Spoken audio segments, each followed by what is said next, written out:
الرجیم بسم اللہ الرحمن الرحیم۔ عزیزان من، آج دسمبر 1981 کی 4 تاریخ ہے اور درس قرآن کریم کا آغاز سورہ الاحقاف کی آیت 15 سے ہو رہا ہے، 46/15۔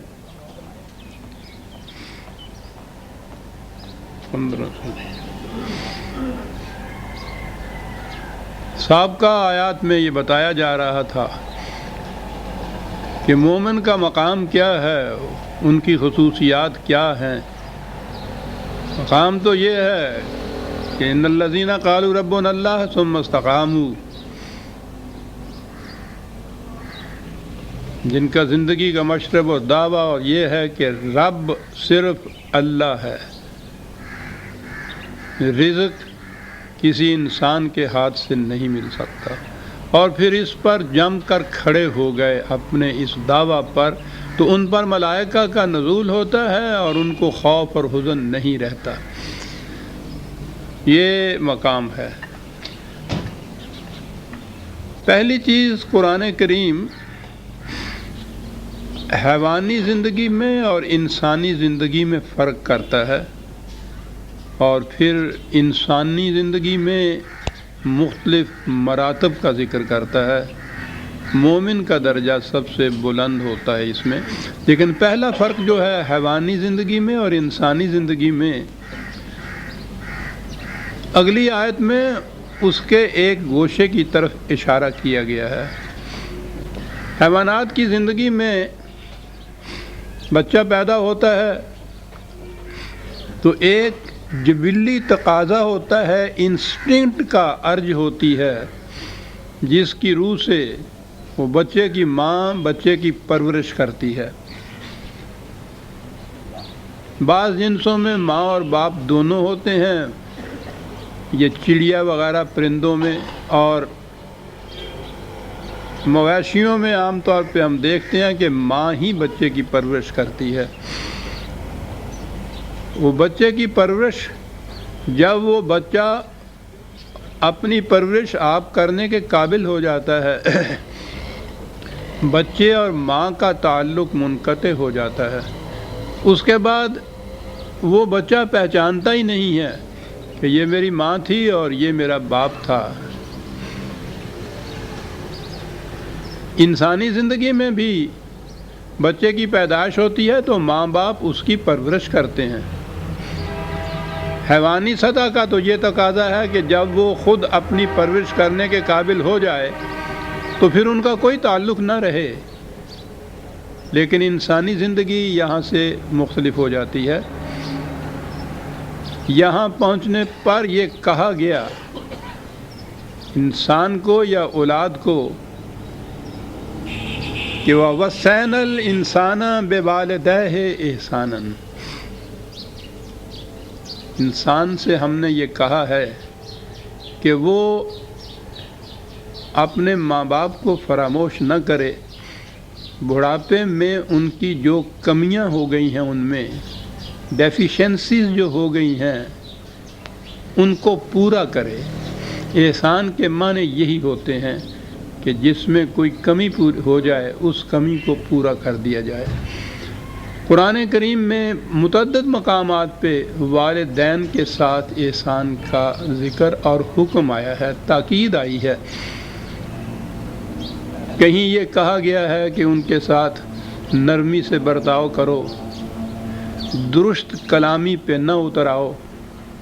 یہ ساری تاکید آپ دیکھتے ہیں کہ حیوانات میں اس کی ضرورت نہیں، وہاں نہیں ہوتی۔ یہ انسان کا درجہ ہے جہاں یہ چیز کہی گئی کہ وہ ماں باپ کے ساتھ حسن سلوک کرے، ان کی کمی کو پورا کرے، ان کو نرمی سے ان کے ساتھ پیش آئے، کیونکہ کہا کہ بڑھاپے میں پہنچ کر عقل اندھی ہو جاتی ہے، انسان کو چڑچڑا ہو جاتا ہے، اس کا مزاج کچھ مختلف ہو جاتا ہے۔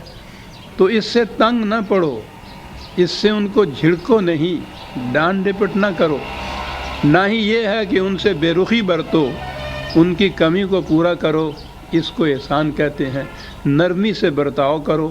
تو گویا یہ مقام انسانیت ہے، وَسَّعْنَ الْإِنسَانَ یہاں ہے یعنی یہ صرف مومنین کے لیے ہی حکم نہیں ہے، بلکہ کہا کہ انسانیت کا تقاضا یہ ہے کہ وہ حیوانی سطح پہ نہ اترے، کہ ماں باپ اس کی پرورش تو کرتے رہیں، اور جب ماں باپ خود اس مقام پہ پہنچے کہ ان کی پرورش کی ضرورت ہو تو یہ ان کی طرف سے رخ موڑ لے، منہ موڑ لے۔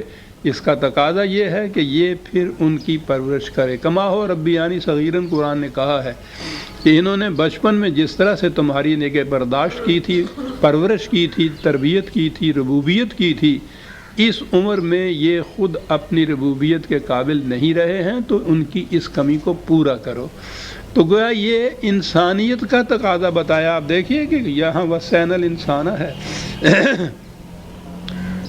یہ اس میں مومن اور کافر کی بھی تمیز نہیں ہے، حیوان اور انسان کی تمیز ہے صرف۔ اس سے کہا یہ گیا ہے کہ ماں باپ کے ساتھ احسان کرے۔ ایک بات جو اکثر اس سے پہلے بھی کئی مرتبہ آ چکی ہے، اور وہ یہ ہے کہ ہمارے ہاں جو عام عقیدہ ہے کہ ماں باپ کی اطاعت فرض ہے، یہ غلط ہے۔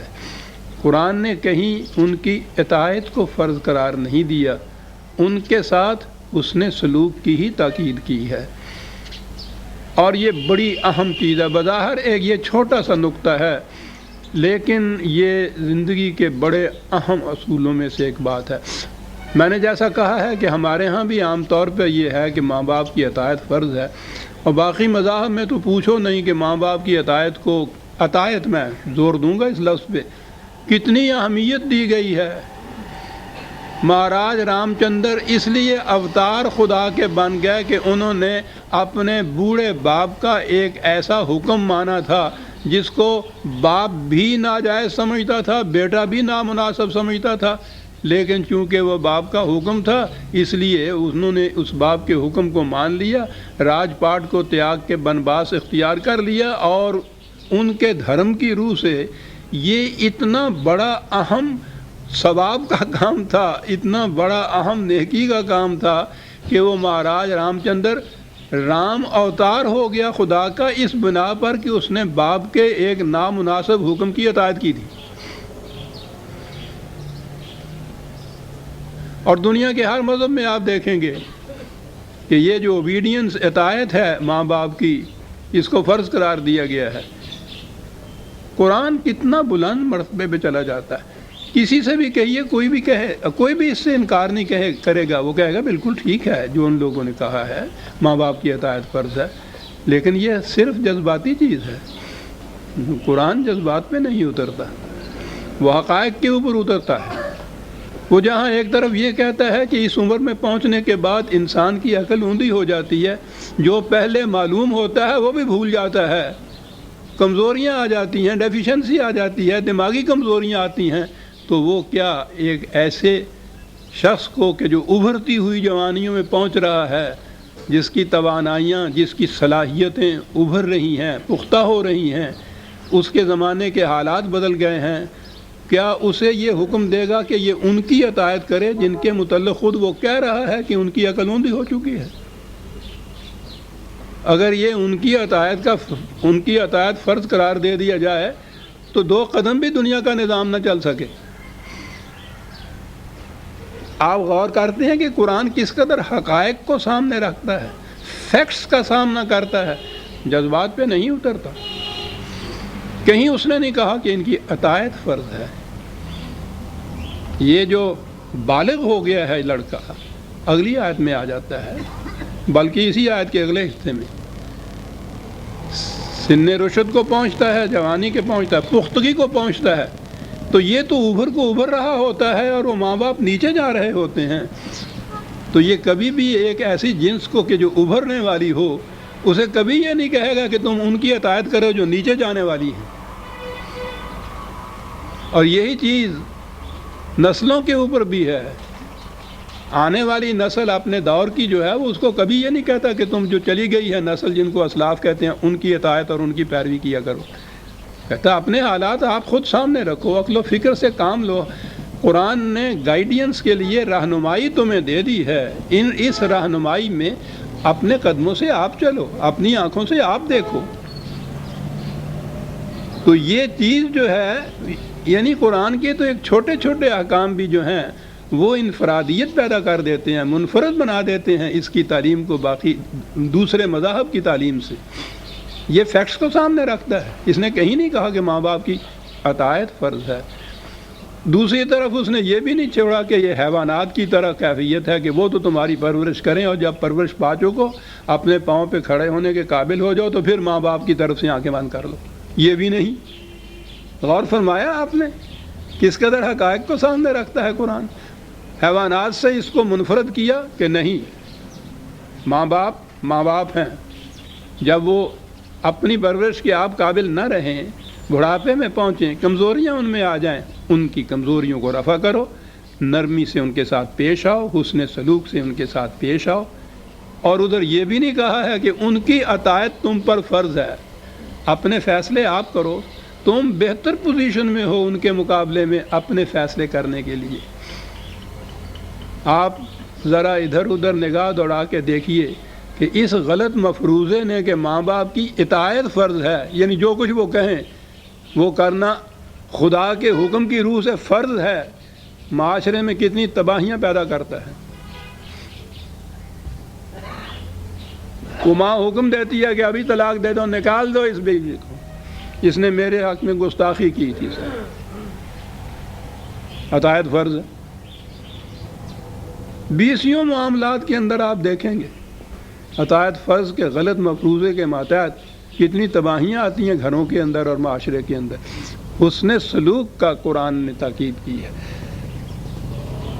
کہا ذرا دیکھو ماں کی ایک ہی چیز ہے جو سامنے وہ لایا ہے، حملتہ امہ کرہا ووضعتہ کرہا وحملہ وفصالہ 30 شہرا۔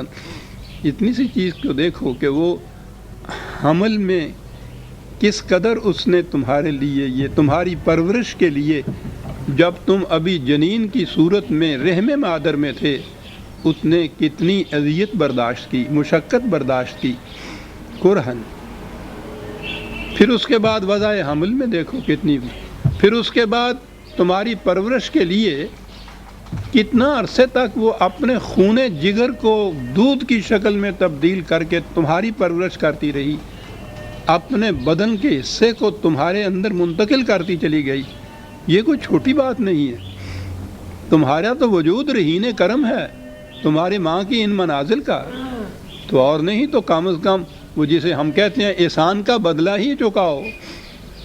اس معنی میں احسان کا بدلہ احسان ہی سے ہی۔ یہاں ضمناً کہا یہ گیا ہے کہ حمل اور دودھ پلانے کی مدت 30 مہینے وہ ہے۔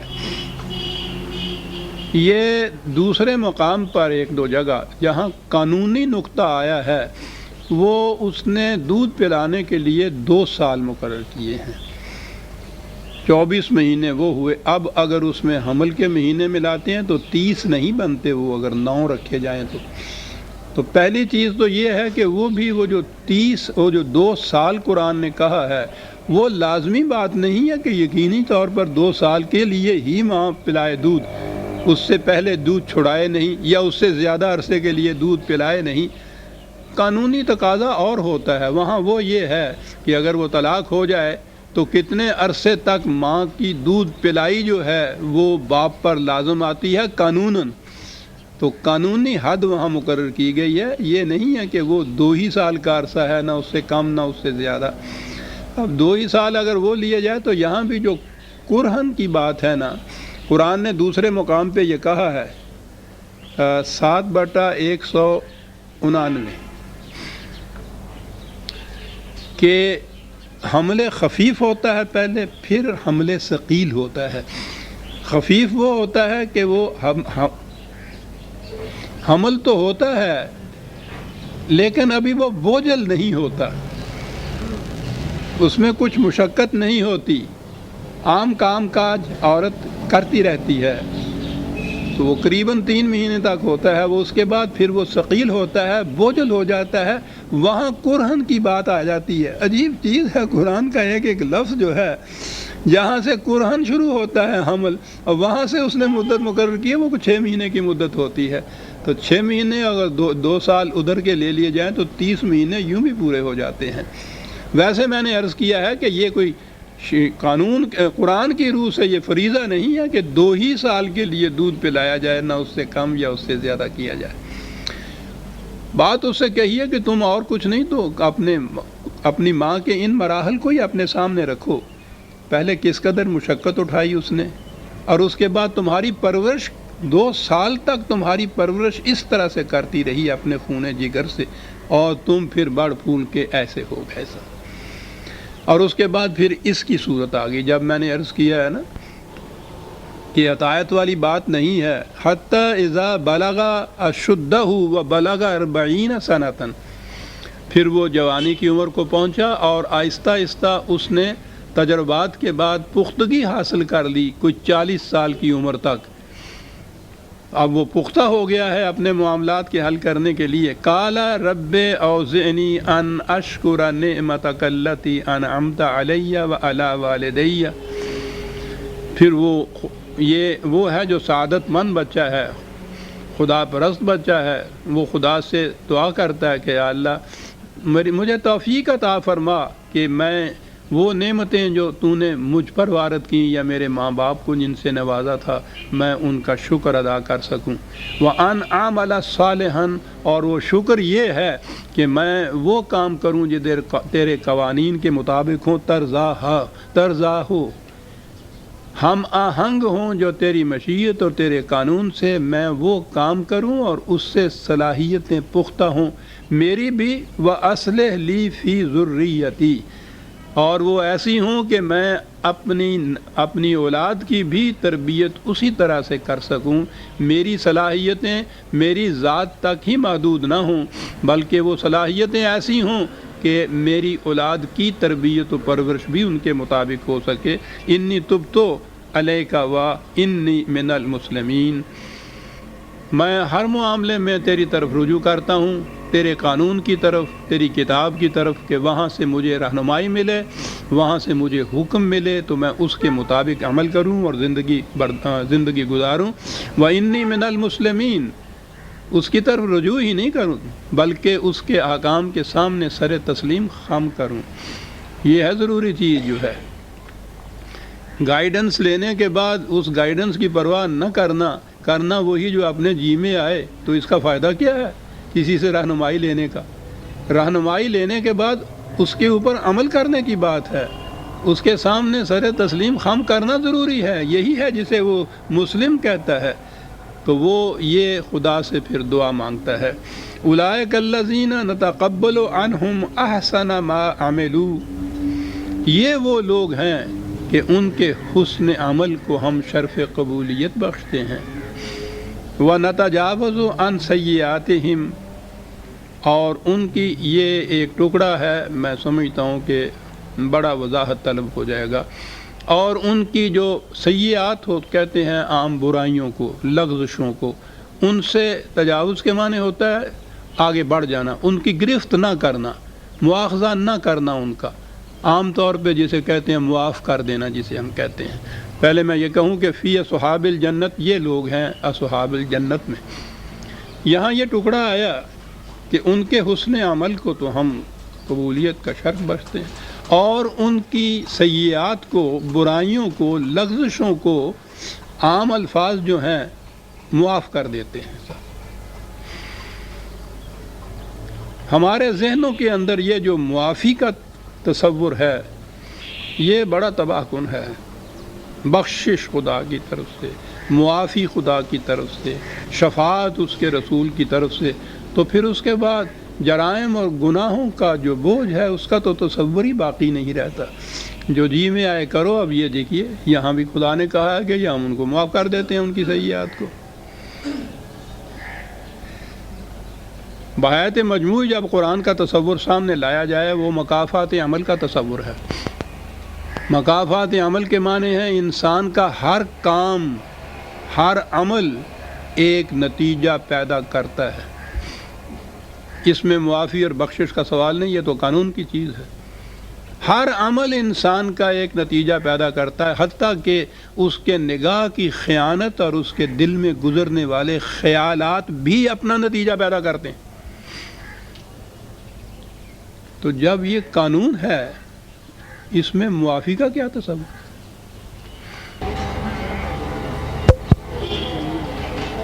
عزیزان ایمان، بڑے ہی غور سے سننے کی بات ہے یہ۔ زندگی کا بڑا بنیادی اصول ہے یہ۔ ہر عمل ایک نتیجہ پیدا کرتا ہے۔ من یعمل مثقال ذرۃ خیر یرہ ومن یعمل مثقال ذرۃ شر یرہ۔ عمل خیر کا ایک ایک ذرہ وہ بھی اس کے سامنے آ جائے گا، عمل شر کا ایک ایک ذرہ وہ بھی اس کے سامنے آ جائے گا۔ تو یہ تو سامنے آ جائیں گے، تو اس میں پھر بعض سے تجاوز کر جانا یا جس سے نظر انداز کر دینا، اس کو بغیر مواخذے کے آگے بڑھ جانا، یہ دو چیزیں تو آپس میں ملتی نہیں ہیں۔ کیا چیز ہے یہ؟ بڑی اہم چیز ہے یہ۔ نظام کائنات قانون ارتقاء کی روح سے جاری و ساری ہے۔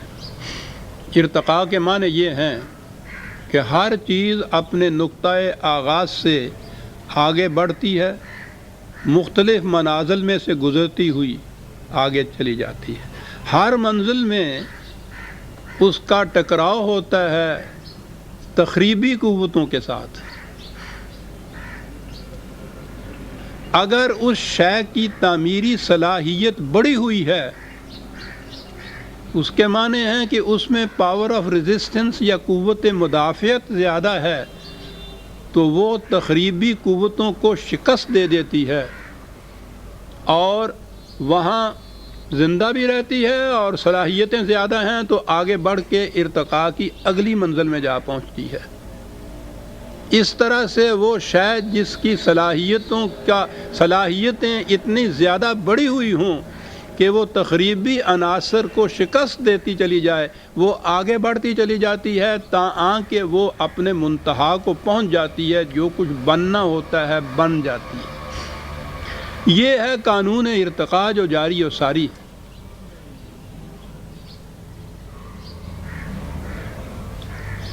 انسان کی زندگی میں بھی یہی قانون جاری ہے۔ انسان کی طبعی زندگی جو فزیکل لائف جسے آپ کہتے ہیں، اس میں کیا ہوتا ہے؟ اب یہ تجربات اور مشاہدات بتا رہے ہیں کہ ہر آن انسان کے اندر ایسے ہلاکت پیدا کرنے والے جراثیم کروڑوں کی تعداد میں ایک ایک سانس میں پہنچتے ہیں کہ اگر اس کی مدافعت کی قوت اندر نہ ہو تو ایک سانس میں موت واقع ہو جائے۔ لیکن ہوتا کیا ہے؟ اس کے اندر تعمیری قوتیں اتنی ایسی ہوتی ہیں جو ان کا مقابلہ کرتی ہیں۔ اگر وہ تعمیری قوتیں بڑھی ہوئی ہیں تو یہ تخریبی جراثیم یہ جو اندر جاتے ہیں، بیکٹیریا یا سیلز وغیرہ، وہ ان کو ہلاک کر دیتی ہے، انسان تندرست رہتا ہے۔ اور اگر وہ قوت مدافعت کم ہو گئی ہے، تعمیری قوتیں اندر کی جو ہیں کم ہو گئی ہیں ان کے مقابلے میں، یہ غالب آ جاتی ہیں، انسان بیمار ہو جاتا ہے۔ عارضی طور پر اگر یہ واقعہ ہوا ہے تو جسے علاج کہتے ہیں وہ یہی ہوتا ہے کہ اندر کی مدافعت کی قوت جو ہے اس کو بڑھا دیا جاتا ہے باہر کی تدبیروں سے۔ یہ دوائی جا کے آپ نہیں کچھ کرتی، یہ ٹھیک ہے کہ اب انہوں نے یہ بھی طریقہ اختیار کیا ہے کہ وہ ہلاکت آمیز جراثیم کو مار بھی دیتی ہے، اینٹی بایوٹکس جس کو کہتے ہیں، اگرچہ وہ سب کو ہی مار دیتی ہے اندر پہنچ کر، لیکن اصل علاج یہ ہے کہ انسان کی مدافعت کی قوتیں جو ہیں ان میں تقویت پیدا کی جائے۔ یہ صحیح طریقے علاج ہے، وہ خود مقابلہ کرے اور ان کو شکست دے، یہ تندرستی ہو گئی۔ لیکن بیماری میں اگر یہ قوتیں کم ہیں عارضی طور پہ ہیں تو صرف بیمار ہوتا ہے، اور اگر یہ قوتیں کمزور تر ہوتی چلی جائیں اور وہ غلبہ زیادہ حاصل کرتی چلی جائے تو اس کا نام موت ہوتا ہے۔ جب انسان بیمار ہوتا ہے تو یہ نہیں کہ اس کے اندر مدافعت کی صلاحیت یا تعمیری قوتیں بالکل ناپید ہوتی ہیں، یہ نہیں ہوتا، ہوتی ہیں لیکن وہ کم ہوتی ہیں اور تخریبی قوتیں زیادہ ہوتی ہیں۔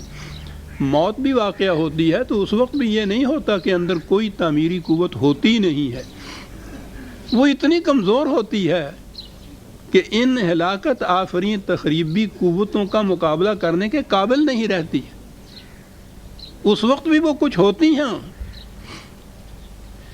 یہ کیا چیز ہے؟ تعمیری اور تخریبی قوتوں کا ٹکراؤ ہر آن ہر سانس میں ہوتا ہے، خارجی کائنات میں بھی، انسان کی اپنی ذات میں بھی، انسان کی اپنی زندگی میں بھی۔ قرآن کریم نے عزیزان من 1400 سال پہلے کی بات ہے، آج کے سائنسدان قانون ارتقاء کو جو لائے ہیں تو انہوں نے کہا ہے کہ یہ بہت بڑا انکشاف ہے جو ہم نے کیا۔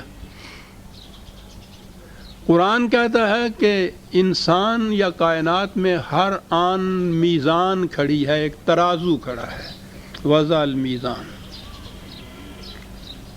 اور ترازو کے تو دو پلڑے ہوتے ہیں نا۔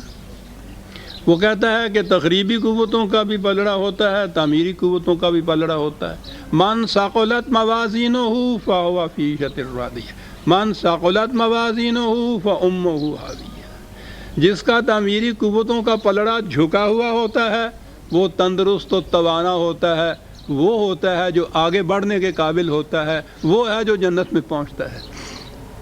اور جس کا تعمیری قوتوں کا پلڑا اٹھا ہوا ہوتا ہے یعنی ہلکا ہوتا ہے، وہ ہے جو جہنم میں جاتا ہے، بیمار ہو جاتا ہے، موت آ جاتی ہے۔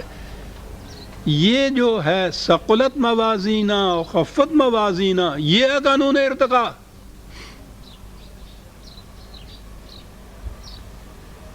یہ نہیں کہ جس کا تعمیری قوتوں کا پلڑا جھکا ہوا ہوتا ہے، تخریبی قوتوں کی یا برائیوں کی کوئی ایک رمق بھی اس میں نہیں ہوتی، وہ ہوتی ہے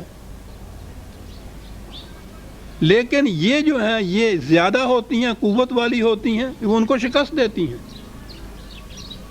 یہ جو ہے موازین کی بات قرآن نے کہی عزیزان من۔ میں ذرا ایک قدم آگے بڑھ جاؤں۔ جس طرح انسان کی جسم کی کیفیت ہے، انسان تو صرف اس کی جسم سے عبارت نہیں ہے، جسم کے علاوہ ایک اور چیز بھی ہے جسے انسان کی ذات یا اس کا نفس کہا جاتا ہے۔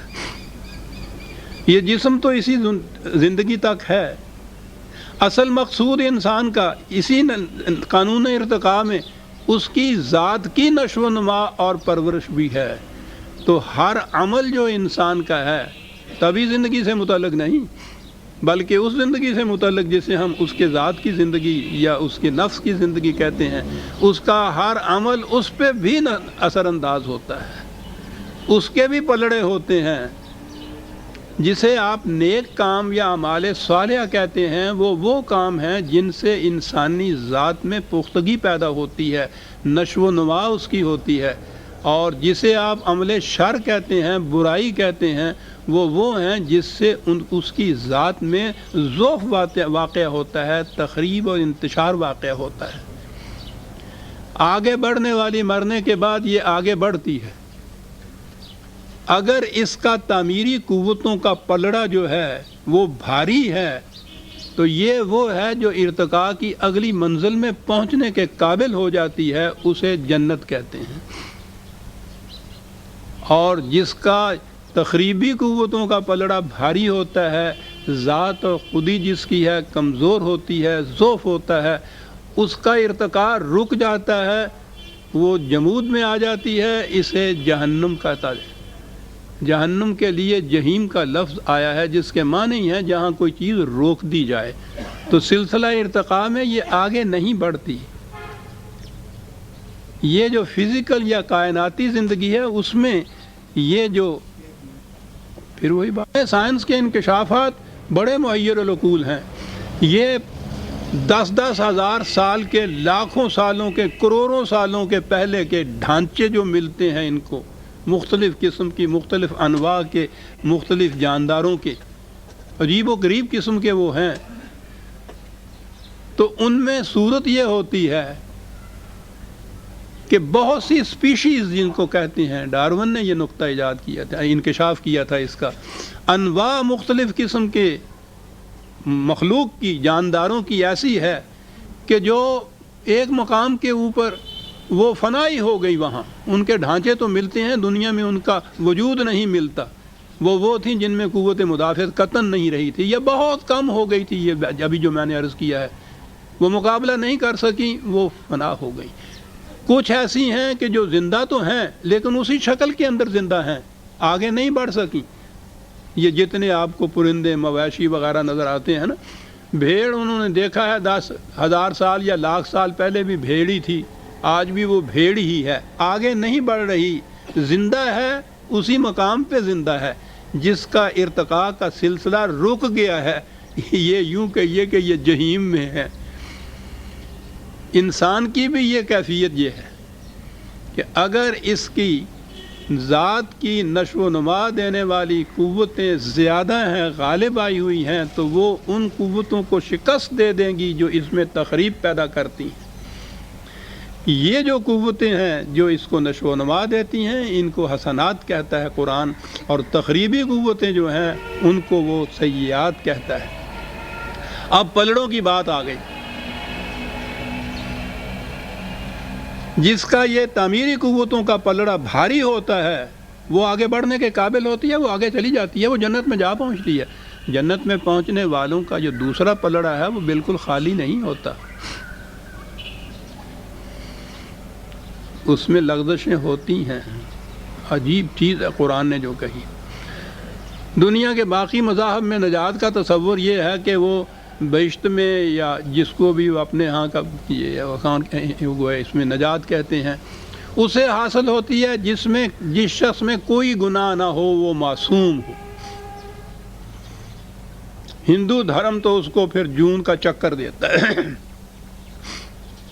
کروڑوں جونوں میں وہ بدل کے وہ کہتا ہے، وہ آتا ہے دھوبی کے بھٹی چڑھتا ہے، ہر بار دیکھا جاتا ہے کہ اس کی آلائشیں جو ہیں لغزشوں کی کتنی کم ہوئیں، کروڑوں چکر دینے کے بعد جب دیکھا جائے کہ اس میں کوئی آلائش باقی نہیں رہی، پھر اس کو نروان حاصل ہو جاتا ہے، نجات حاصل ہو جاتی ہے۔ یعنی شرط یہ ہے کہ کوئی آلائش نہ ہو۔ عیسائیت نے تو مصیبت مول لے لی، اس نے کہا ہے کہ ہر انسانی بچہ پیدائش کے ساتھ ہی آلائشوں کا، گناہوں کا ایک بوجھ اپنے ساتھ لاتا ہے۔ اپنے اولی ماں باپ نے، جو آدم اور حوا نے جو معصیت کی تھی، وہ اس کا بوجھ گناہوں کا ہر انسانی بچہ اپنے ساتھ لاتا ہے، اور وہ کسی طرح سے صاف ہو ہی نہیں سکتا۔ جب وہ صاف نہیں ہو سکتی وہ آلائش، تو وہ جہنم میں جاتا ہے، کیونکہ جنت میں تو اس نے جانا ہے کہ جس میں یہ آلائش کا ذرا سا دھبا بھی نہ ہو۔ تو اب کیا کیا جائے؟ تو انہوں نے اس کے بعد یہ عقیدہ وضع کیا کہ حضرت عیسیٰ علیہ السلام نے، خدا کے اکلوتے بیٹے نے، بقول ان کے اپنی جان دے کر، اپنا خون بہا خدا سے یہ لیا کہ یہ جتنے لوگ میرے اس صلیب کے، میرے کفارے پر ایمان رکھیں گے، ان کی وہ آلائشیں تم نے معاف کر دینا، دھو دینا، اور انہیں جنت میں بھیج دینا۔ انہیں یہ آلائشیں دھونے کے لیے یہ ایک طریق ایجاد کیا۔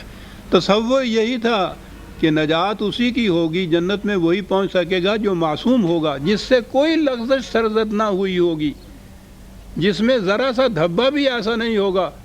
قرآن کہتا ہے کہ یہ انسانی فطرت کے خلاف ہے۔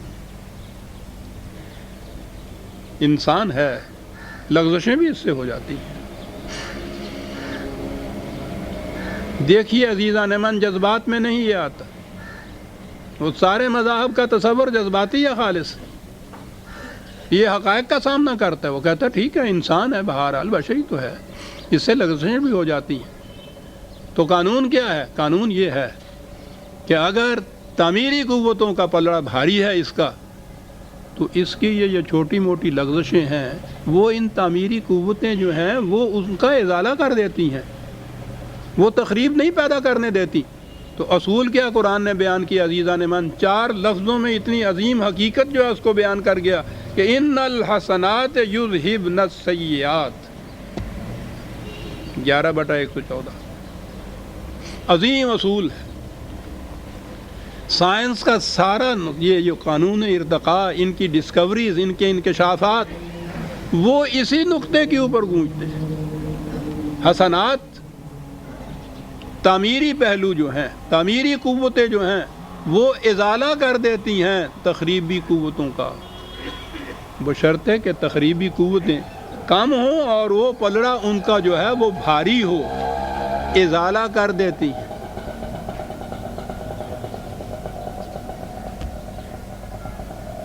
ایک عظیم انسانیت ساز کام کسی سے سرزد ہوتا ہے، چھوٹی موٹی لغزشیں جتنی بھی ہیں وہ اس کا ازالہ کر دیتی ہیں، وہ تخریب نہیں پیدا کرنے دیتی ان کو۔ وہ تعمیر اتنی بڑی وزنی ہوتی ہے کہ وہ ہلکی سی تخریب جو ہے اس کا ازالہ ہو جاتا ہے۔ یہ معافی نہیں ہے، یہ بخشش نہیں ہے، یہ ایک قانون کا تقاضا ہے، بشرطے کہ تعمیری قوتیں یا جن کو آپ نیکی کہتے ہیں اس کا پلڑا بھاری ہو۔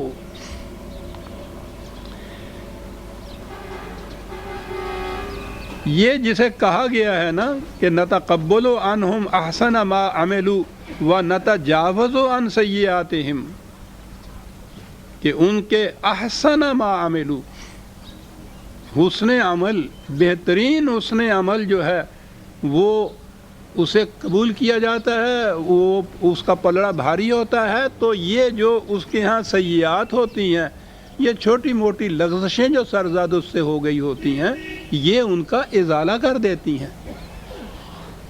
تو آپ نے غور فرمایا کہ اس میں معافی کا پہلو نہیں ہے، بخشش نہیں ہے،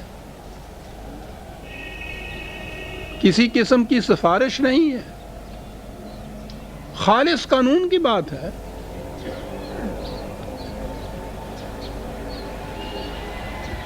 اب یہاں سے ایک بات اور ہے جو سامنے آتی ہے، ممکن ہے جب آپ بھی اس پہ غور کریں وہ چیز آپ کے دل میں بھی شبہ ڈالے۔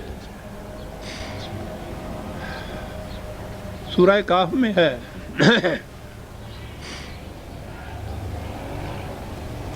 18/105 آیت ہی میں سامنے لیا۔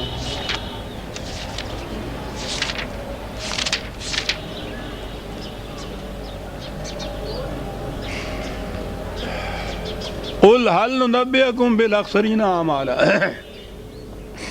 کہا آؤ تمہیں ان کی بات بھی بتائیں کہ جو بے حد گھاٹے میں رہتے ہیں۔ یہ نہیں کہ وہ کوئی اچھا کام کرتے ہی نہیں ہیں، اعمالا، ایک تو وہ ہے نا کہ جو کچھ کرے ہی نہیں، ایک وہ ہے کہ جو کرنے کے باوجود بے حد نقصان میں رہے، تباہی میں جائے۔ الذین ضل سعیہم فی الحیات الدنیا وہم یحسبون انہم یحسنون صنعا، ان کی کیفیت یہ ہے کہ وہ یہی دنیاوی مفادات کی باتیں جو ہیں انہی میں کام وام کرتے ہیں، اور جن کو وہ اچھا کام سمجھتے ہیں اپنے ذہن میں وہ سمجھتے ہیں کہ ہم بہت اچھا کام کر رہے ہوتے ہیں، وہ ایسا اچھا کام نہیں ہوتا۔ بات اگلی ہے، اولئک الذین کفروا بآیات ربہم ولقائہ، وہ قانون مکافات عمل سے انکار کرتے ہیں، اس زندگی کے بعد کی زندگی جو ہے اس پہ ایمان نہیں رکھتے، وہ یہاں کی زندگی کوئی منتہا سمجھتے ہیں۔ کہا فحبطت اعمالہم، اعمال ان کے رائے گاں چلے جاتے ہیں۔ فلا نقیم لہم یوم القیامت وزنا، ان کے لیے میزان بھی کھڑی نہیں کی جائے گی ان کا عمل تولنے کے لیے۔ یہاں ذہن میں آیا، ایک شک پیدا ہوا کہ یہ تو تضاد ہے، من یعمل مثقال ذرۃ خیرا یرا ومن یعمل مثقال ذرۃ شرا یرا، وہ تو کہتا میزان کھڑی ہوگی، ذرہ ذرہ اس کے اندر تولے گا۔ یہاں کہا ہے کہ ان کے لیے میزان کھڑی کرنے کی بھی ضرورت نہیں پڑے گی۔ یہ کون ہے؟ حبطت اعمالہم، ان کے کام رائے گاں چلے جائیں گے۔ ایک تو رائے گاں جانا یہ ہے کہ تخریبی پلڑا جو ہے اتنا بھاری ہو جائے کہ وہ تعمیری کام جو کچھ تھوڑے بہت کیے ہوئے ہیں وہ کچھ وزن ہی نہ رکھیں۔ لیکن یہ چیز کہ ان کے لیے میزان ہی کھڑی نہیں کی جائے گی، بڑا غور طلب ہے۔ تو پھر ذرہ ذرہ سامنے کیسے آئے گا؟ نہیں کھڑی کی جاتی میزان۔ دو مثالوں سے بات سمجھ میں آئے گی۔ ایک تو اسکولوں اور کالجوں کے لڑکوں کا امتحان، اس میں ایک تو کمپلسری سبجیکٹ ہوتا ہے، لازمی مضمون، اور کچھ اختیاری مضمون ہوتے ہیں۔ جس طالب علم کا پرچہ لازمی مضمون کا ایسا ہو کہ وہ اس میں فیل ہو جائیں، اس کے باقی پرچے دیکھے ہی نہیں جاتے۔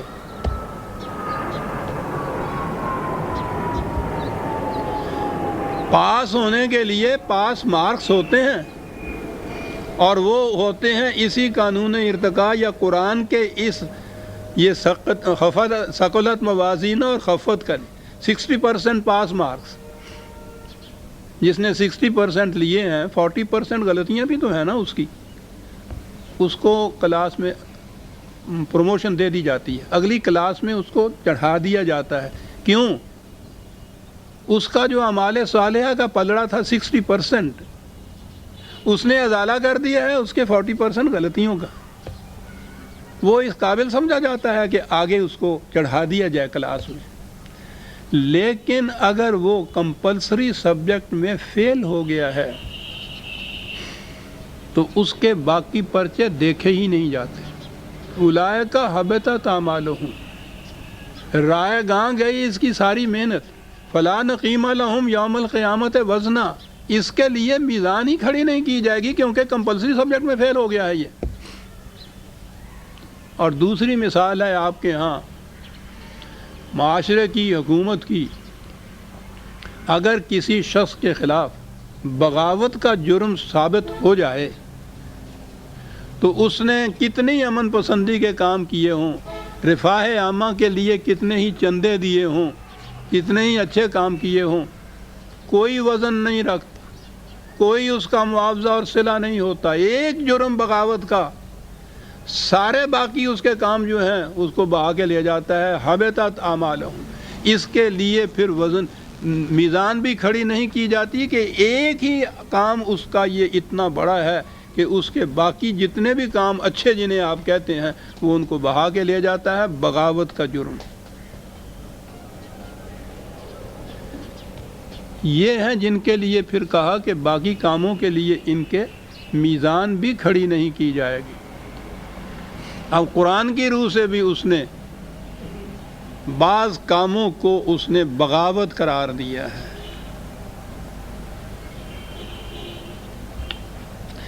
کمپلسری سبجیکٹ کون سے ہیں؟ جسے توحید کہتے ہیں، یہ زندگی کا یہ ایمان اور اس کے مطابق یہ مسلک کہ حق حکومت خدا کے سوا کسی انسان کو حاصل نہیں ہے۔ کمپلسری سبجیکٹ ہے، اس کو توحید کہتے ہیں۔ اور اگر خدا کی حکومت کے معنی ہوتے ہیں اس کے کتاب کی حکومت، اگر اس کے ساتھ کسی انسان کی کسی حکومت کو، قانون کو بھی شامل کیا جائے اسے شرک کہتے ہیں۔ قرآن اسے بغاوت کہتا ہے۔ وہ جو ہے نا کہ اور سب کچھ بخشا جا سکتا ہے، وہ لفظ میں بخشا کہہ رہا ہوں، لیکن شرک جو ہے جب وہ ہو جائے تو پھر باقی جتنے پرچے ہیں وہ نہیں دیکھے جاتے۔ یہ شرک کیا ہے؟ بغاوت ہے خدا کے خلاف۔ ایمان یا توحید یہ ہے کہ خالصتاً کتاب خداوندی کی حکومت قائم ہو، اس میں کسی انسان کے قانون کا کوئی ذرہ شامل نہ ہو۔ شامل ہوا تو شرک ہوا، شرک ہوا بغاوت کا جرم ثابت ہو گیا۔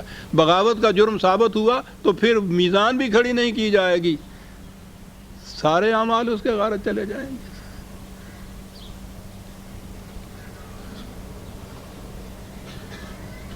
آپ نے غور فرمایا کہ یہ کیا اصول قرآن نے بیان کیا ہے؟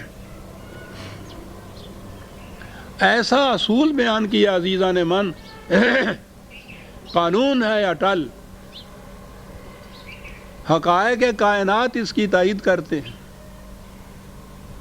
وہ لوگ جو قرآن کو خدا کو بھی نہیں مانتے، مغرب کے محققین اور سائنٹسٹ ان کے انکشافات اس کی تائید کرتے ہیں کہ زندگی کا نظام اسی سے قائم ہے، جس کا تعمیری قوتوں کا پلڑا بھاری ہے۔ یہ ضروری نہیں کہ اس کے ہاں کوئی ایک گناہ یا ایک لغزش بھی نہ ہو۔ قرآن نے اسی لیے کہا ہے مومنین کے متعلق کہ وہ کبائر الاسم سے اجتناب کرتے ہیں الا اللمم، کچھ ایسی چھوٹی موٹی لغزشیں جس کو آپ ملامت والی بات کہتے ہیں، یہ ان سے بھی سرزد ہو جاتی ہیں، لیکن حسنات کا ان کا پلڑا اتنا بھاری ہوتا ہے، انہوں نے 60% مارکس حاصل کر لیے ہوئے ہوتے ہیں کہ وہ جو ان کا تخریبی قوتوں کا پلڑا ہے وہ اس کا ازالہ کر دیتی ہیں۔ دیکھو نا، ان الحسنات یذہبن السیئات، حسنات کی بہتات جو ہے وہ ان لغزشوں کا ازالہ کر دیتی ہے۔ مدافعت کی قوت انسان کے اندر، یہ جتنے بھی اتنے بیکٹیریا جاتے ہیں ہلاکت والے، وہ ان کو تلف کر دیتی ہے، اس کا ازالہ کر دیتی ہے۔ انہوں نے یہ جذباتی طور پر اصول بیان کیا تھا کہ نجات و سعادت اور جنت جس کو آپ کہتے ہیں، وہ اس کے لیے ہے کہ جس میں ایک ذرا سا بھی گناہ کا ذرا سا دھبا نہ ہو، وہ معصوم ہو ان چیزوں سے، ناممکن۔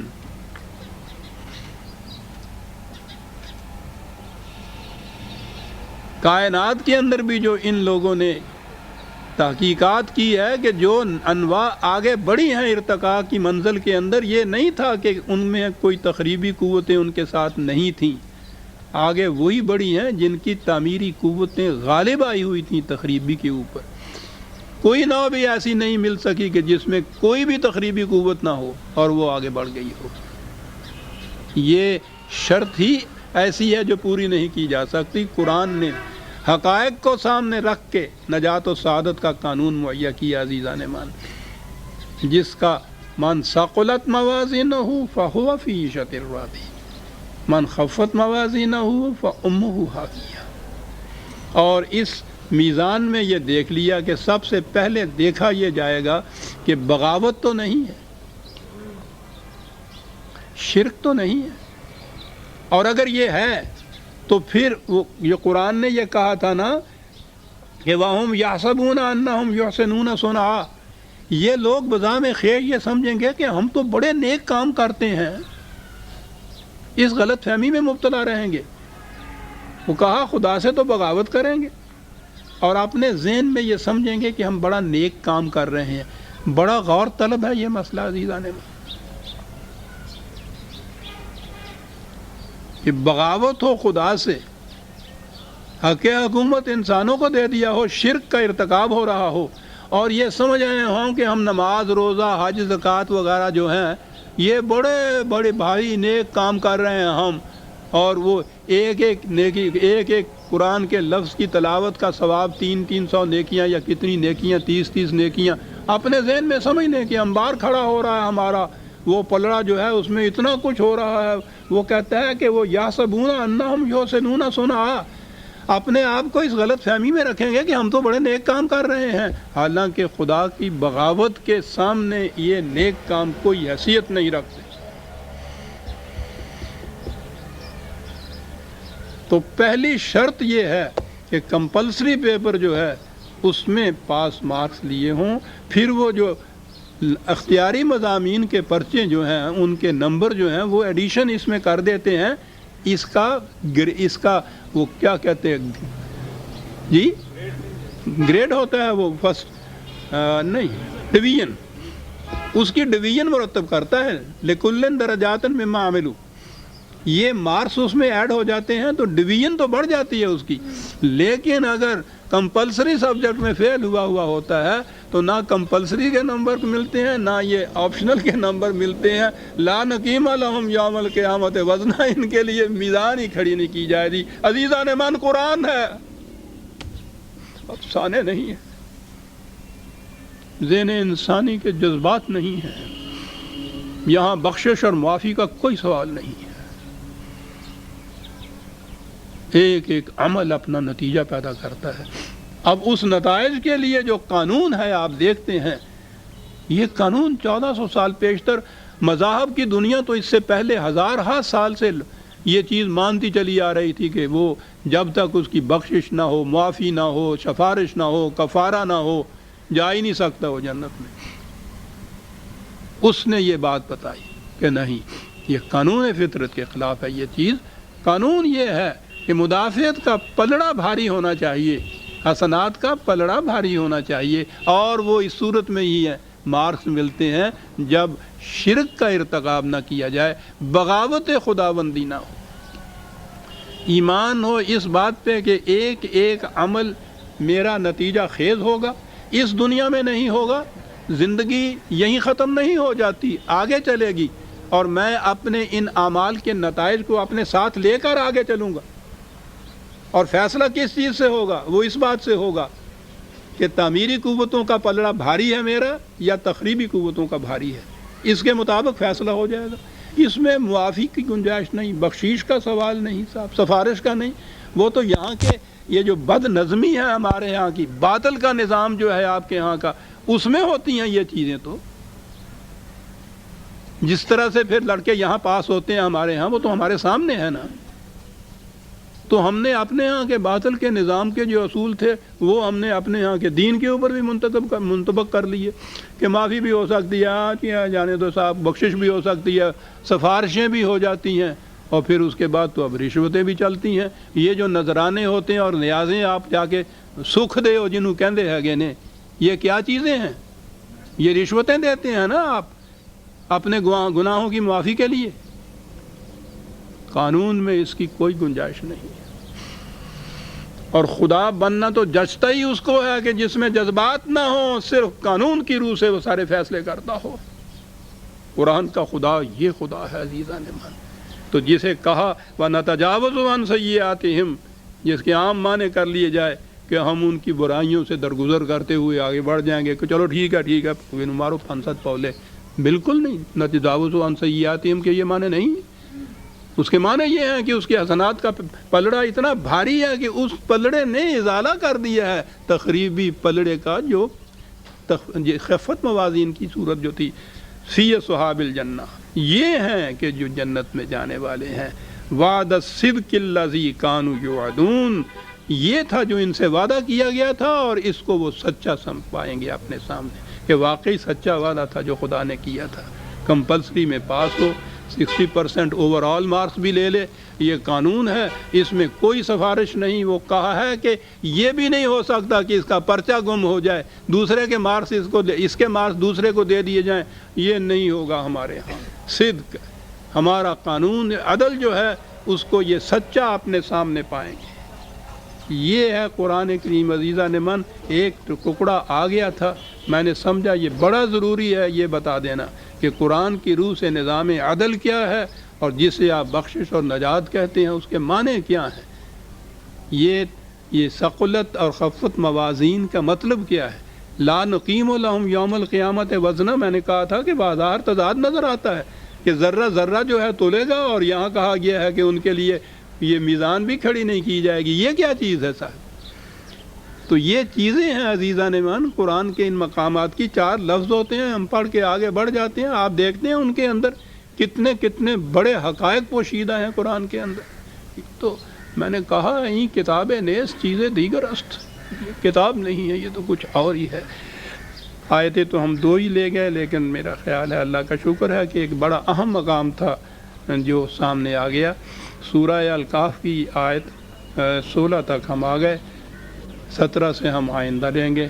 ربنا تقبل منا انک انت السمیع العلیم۔ شکریہ۔